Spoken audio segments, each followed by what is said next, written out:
Just a quick message, please like, subscribe, and turn on notifications so you don't miss another video. This helps bring brand awareness to the channel as well as all Forex Shark related projects. Thank you.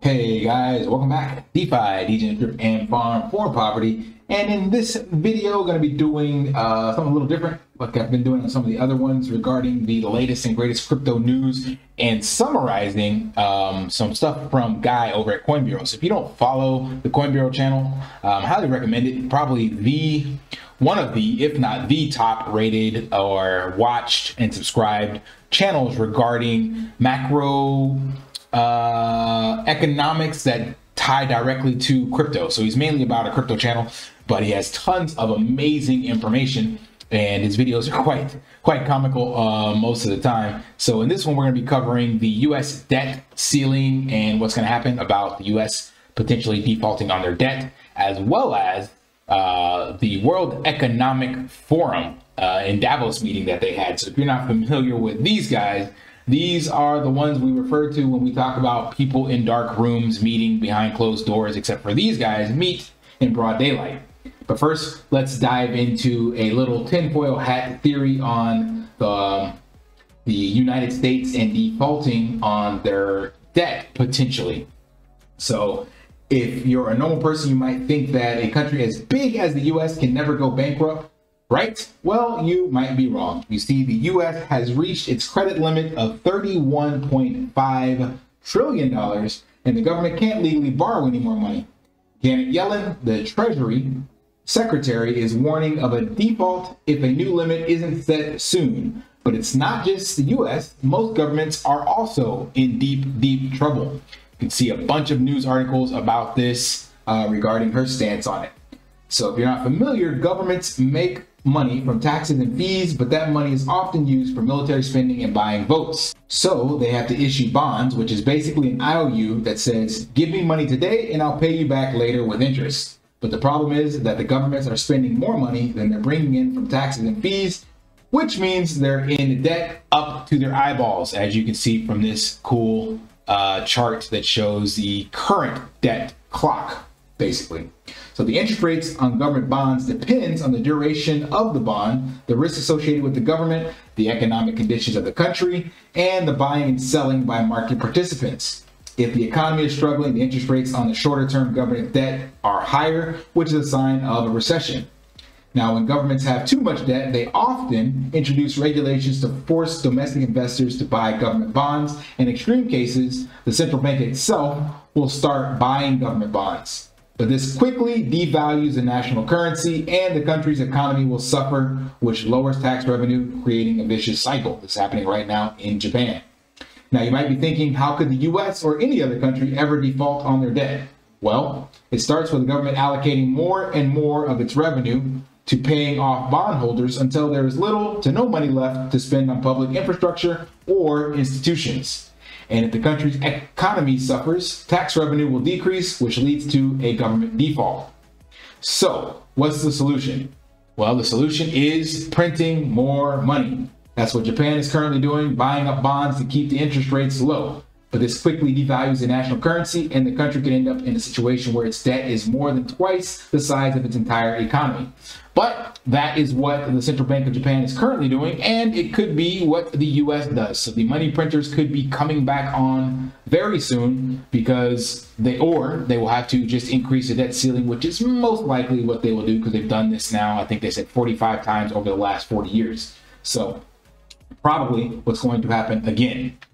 Now, let's move over to some more economic news, macroeconomic news. If you're not familiar with the WEF, that is the World Economic Forum, and these elites meet together year over year to determine the fate of the world, basically. And they have gathered once again in Davos, Switzerland for the World Economic Annual Conference. With their fancy reflective jumpsuits, the Swiss soldiers made the whole scene look straight out of a Bond movie. You can see this in some clips here.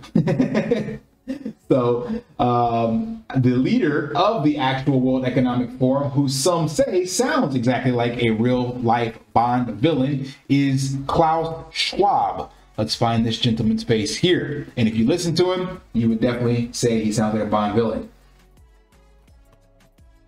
He started his speech off with a theme of cooperation in a fragmented world, which sounds like the world's problems are part of his plan for the fourth industrial revolution. And he also mentioned that the stakeholders need support. But who is he referring to when he says stakeholders? That is just a synonym for the rich and famous members of the WEF. So the president of Switzerland, Alain Berset, then chimes in to say that the post-war order is in crisis, probably because of all the populism caused by the rising cost of living. And looks like the WEF is losing its popularity, hence why some bigwigs decided to skip this year's conference. So not everybody showed up at the conference this year. The conference was supposed to cover 5 key themes, but let's be real, the discussions were mostly about the metaverse control, online censorship, and financial centralization with a side of cryptocurrency. And the WEF is building a metaverse for the elite in partnership with Microsoft and Accenture, which is extremely convenient. They have a consortium of more than 80 partners, which of course includes unelected international organizations and individuals. And this metaverse is just the beginning. Here's a little bit about what that looks like. If you haven't seen that, where is that? Had that up here somewhere. It's called the Global Collaboration Village, which is really just their way of saying they want everyone to be adopted into the metaverse and they want to control the metaverse. So lots of big players in this space. So just keep your eyes and ears peeled for how this will shape up in the future, shoving central bank digital currencies down your throat, or if someone is saying, hey, here's a brand new metaverse and we got your safety in mind. It could be this one. So what else we got? The panel discussions were filled with young global leaders and global shapers who are working their way into positions of power. And let's just say some of the discussions were scripted more than others, but it was good entertainment. So buckle up and grab your tinfoil hats and get ready for a wild ride through the WEF's plans for 2023.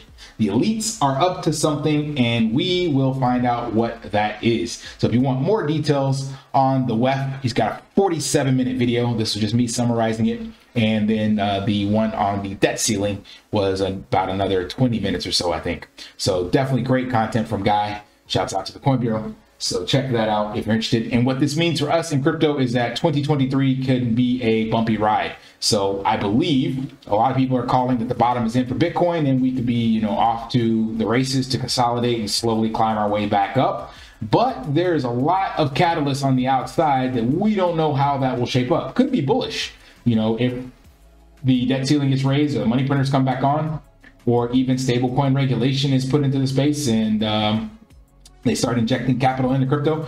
So just be aware, because there are discussions going on about these things. So you just need to be aware that it's taking place and how that could potentially affect you, especially some of the rumors regulating who can have access to certain crypto exchanges and even to crypto related content. Other governments are trying to police the internet in some regards to that. So it's the Wild Wild West will be getting tamed up, and you need to just be on the lookout for how your backyard is shaping up. That's all I want to share with you guys.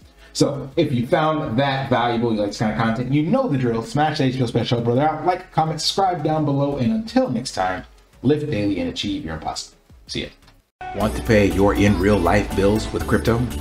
How about send crypto directly to anyone with a bank account? Spritz Finance is a decentralized solution to be your own bank and connect your crypto earnings to real-world bills and payments. They do not take custody of your assets and allow support on multiple blockchains and Web3 wallets. Sign up below using my referral link and you will get $50 back when you make your first $50 bill payment with crypto. Additionally, I will be using referral bonuses to airdrop, donate, or burn based on community feedback. Sign up now.